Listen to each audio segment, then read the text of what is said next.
Hello and welcome to the Snow Show. This is the show about snow. And here we are in northeastern Victoria at Falls Creek, Australia's only true ski and ski out village. And where else in Australia can you walk through an alpine village and not have to worry about the traffic? Well, nowhere really, except for the odd skier and snowboarder and maybe a snowmobile or two. It really is peaceful. That's true, Ramona. Okay, in today's show, we take you to some exciting ski destinations. Marcus has another snow driving tip for you. So let's get started to the main island of Japan, to Nagano. Last time, we were on the northern island of Hokkaido, skiing the collective resort known as Niseko, where we skied a lot of powder. This time, we're going to take you into the middle of the mainland around the Nagano Prefecture, site of the 1998 Olympic Winter Games and where the mountains are big. We drove along the valley floor alongside the Japan Alps. This is some of the most fertile land in the world, with perfect climate and glacial-fed fields. It's ideal for almost any market produce, even wasabi. We stopped off at the largest wasabi farm in Japan.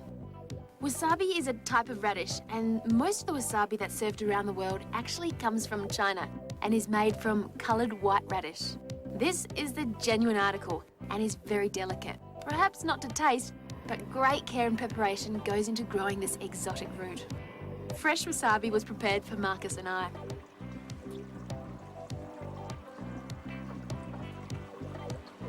That's wasabi, alright? That's pretty hot. Surprisingly, they use wasabi for more than just a condiment with sushi.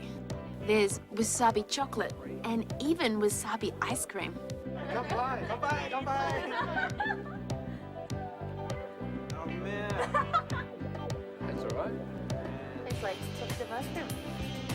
We finally arrived at our destination for the week, Hakuba, and as the sun set, we caught a glimpse of the mountains we were going to ski. Needless to say, we were a little excited. After a quick stroll, it was time for dinner at our hotel with traditional Austrian music performed by a traditional Austrian Japanese guy. The Austrians may not have invented skiing, but they certainly spread it to the four corners of the globe. And make sure you don't upset the waiters.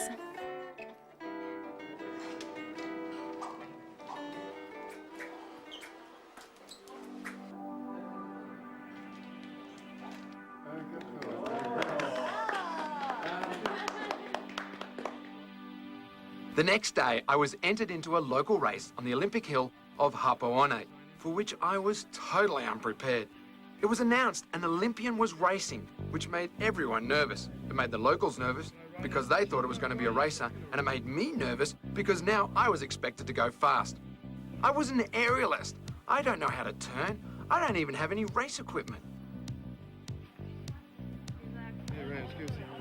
Ramona helped with my race preparation. Lucky number 7.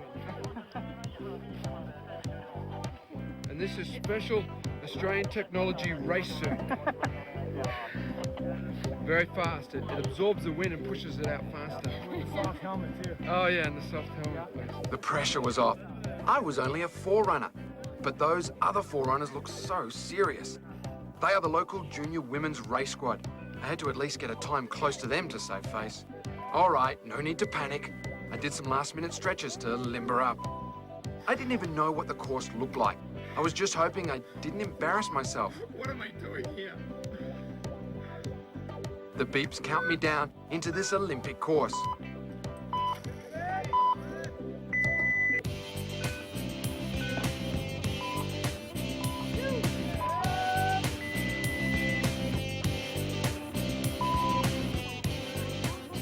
So far, so good.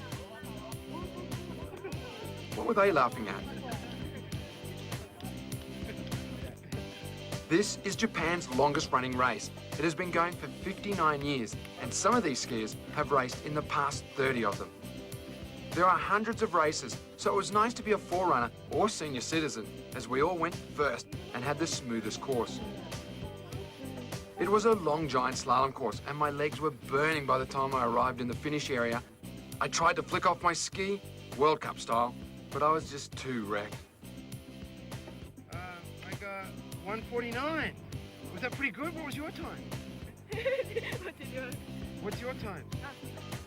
リブナンバーに 133. Gee, I thought I went pretty fast. Keep watching for more on Nagano.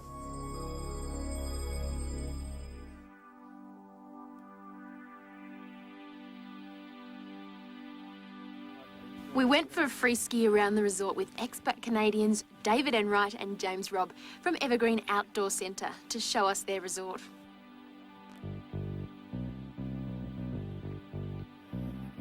There are 10 resorts in the Hakuba Valley, and Happo One is in the centre and is the only resort in the valley to have staged Olympic events. Happo has over 1,000 metres of vertical and 33 lifts to get you around the mountain.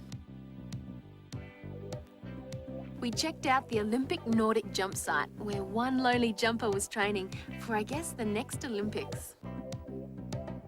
The Japanese have a strong Nordic jumping team, winning gold, silver and bronze when the Olympics were held here in 1998.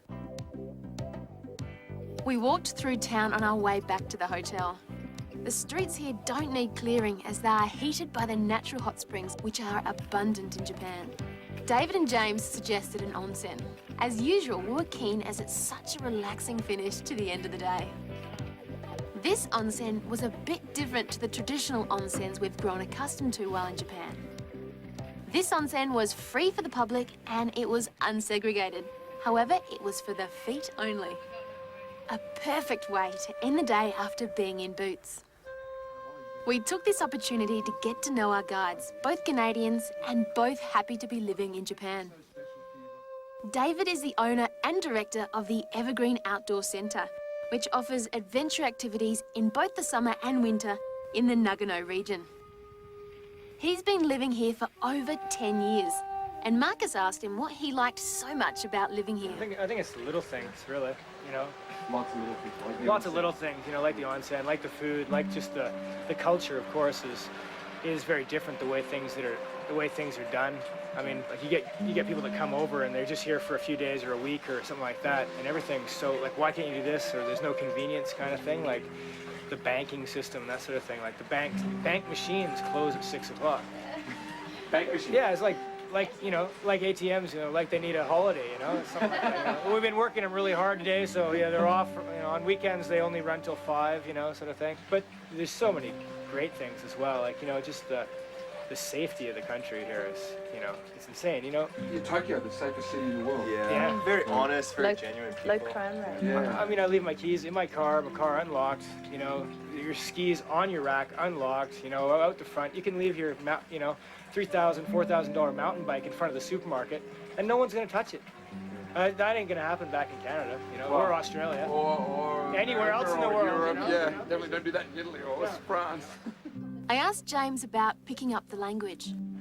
Well, I studied a little bit at university, but of course it's textbook Japanese, and like we were talking about earlier, like the textbook Japanese and the Japanese you hear on the street are completely different. And so when I started making Japanese friends, I got a Japanese girlfriend. Obviously that helps a lot, teaching it. So, and then just by getting out and getting away from your own nationality or your friends who are Canadian and hanging out with Japanese people, you pick it up pretty fast. Obviously that's not the written language, the spoken word, and it's the easiest part. James, who has been in Japan for 5 years, works at the Evergreen Outdoor Centre.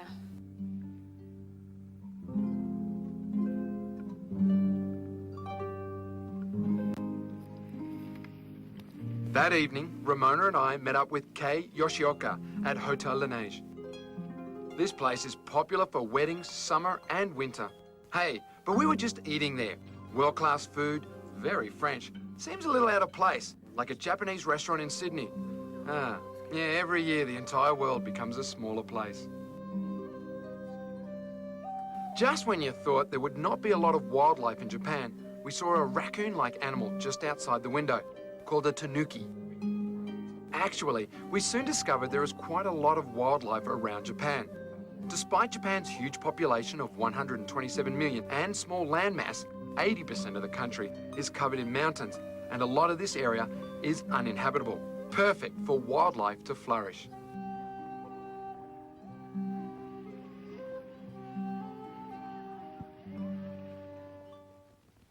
Who's watching in more snowshoe? I think what he means is keep watching for more of the snow show.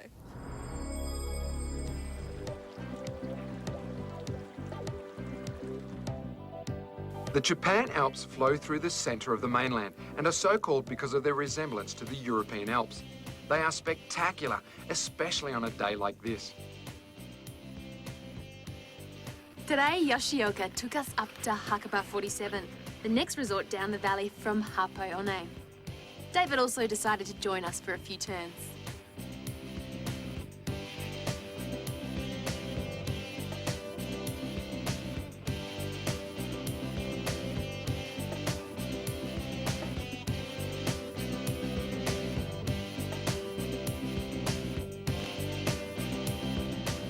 Yoshioka showed us around her resort.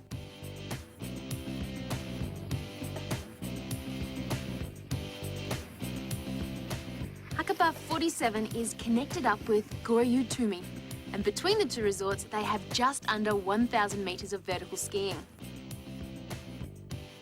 They share 21 lifts, and there's no shortage of snow with an average annual snowfall of over 10 metres.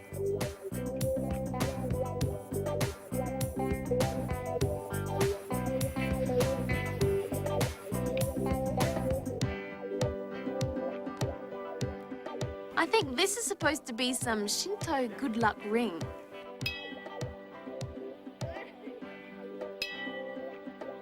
We snuck off just to the side of the groomed runs to find some untracked powder, which is abundant in Japan.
Has it changed a lot since the Olympics have been here? Yes, after the Olympics, we have a lot of customers from overseas, and every year the number of the customers from overseas are increasing. That is awesome, though. Well, look at this place, you know, and why would you not want to come here? I know. So every day, if I work here, every day I could get to see views and ski on the mountain. It sounds like you're so young and you've just started working here, but you've been here for how many years? For 4 years. Oh, This is my 4th season. And you still love it? Yes. And you ski every day? Yes, almost every day. I ski, I telemark, and I snowboard. Multi-gliss. Oh, which do you like the best? Wow! I like everything. I think. Oh, okay. We had lunch at what is proclaimed to be the highest traditional Japanese restaurant in Japan, and one must still take off their shoes to enter. Situated near the top of the resort, it was another fine example of Japanese cuisine.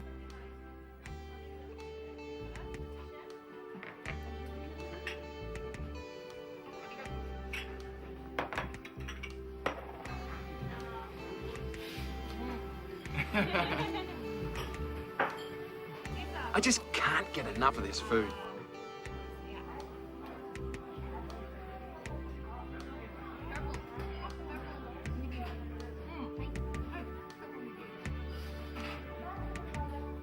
Back on the slopes, we checked out more of the resort. And like most resorts around the world these days, they have plenty of urban culture with their terrain parks.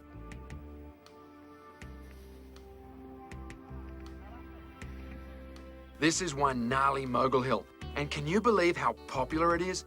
Just when you think most people just want smooth, groomed, I guess they still enjoy a challenge. There is a lot to do in Nagano region. We visited the Monkey Onsen, the Zenkoji Temple, and went backcountry skiing with the boys from Evergreen Outdoor Centre. But that's another story that you'll have to tune in next time to see. If you liked what you've just seen and would like to experience the Japan Alps firsthand, then here is a great deal we can offer you through SkiMax. Live Nagano from $2,694 per person, which includes return flights to Tokyo, meet, greet and transfers to Hakuba, 7 nights at Hakuba Hotel, and a 6-day lift pass. Conditions apply. What a deal! Call SkiMax on 1300 136 997 or visit skimax.com.au. Up next, Australia's biggest resort. Perisher Blue.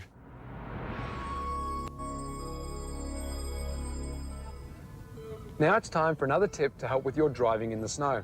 Last time we looked at driving up the hill. This time we're going to look at parking the car. When you arrive at the resort, it's important to park in the designated parking zones. I know most of us can be quite lazy and we want to get closer to the lodge or closer to the lifts. But it's important to park in the designated parking zones for 2 really good reasons. 1, you avoid getting a parking ticket.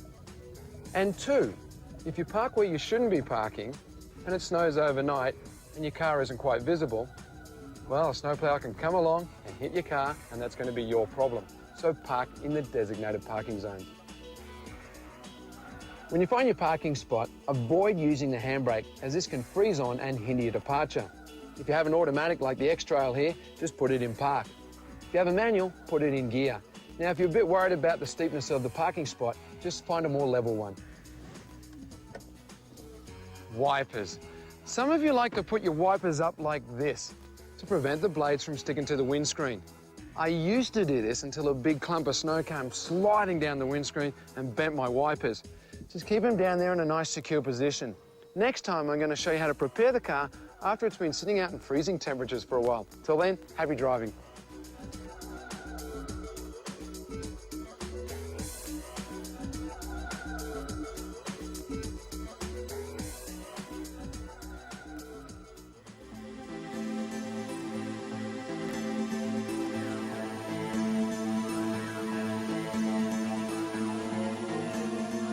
This is a little look at Australia's biggest resort, Perisher Blue.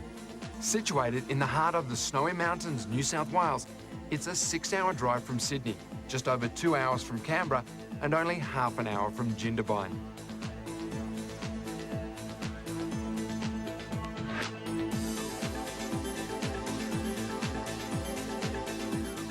"50 lifts cover 1,245 hectares with 7 different peaks. You can always find space to do some turns.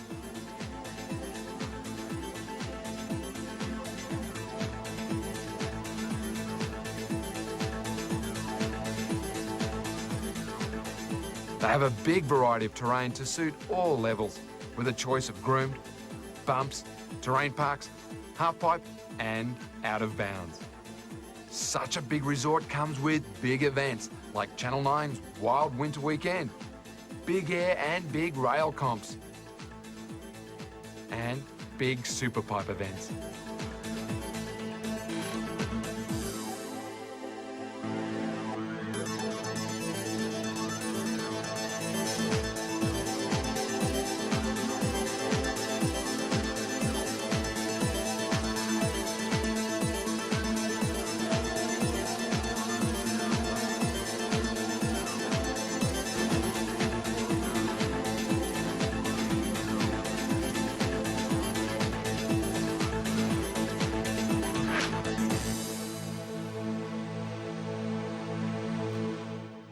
The Snow Show with SkiMax have a great deal for you to ski New South Wales. Check out Perisher Blue from just $1,141 per person, which includes 5 days compact 4-wheel drive Euro car hire, 5 nights accommodation at the Matterhorn with daily breakfast and dinner, and a 5-day lift pass. Conditions apply. Go on, what are you waiting for? Call SkiMax on 1300 136 997 or visit skimax.com.au. Well, that's it for the snow show this week. If there's been anything in today's show that you've liked and want to know more about, head to our website. Snowshow.tv. And remember, the best way to enjoy winter is in the snow. Until next time, bye for now.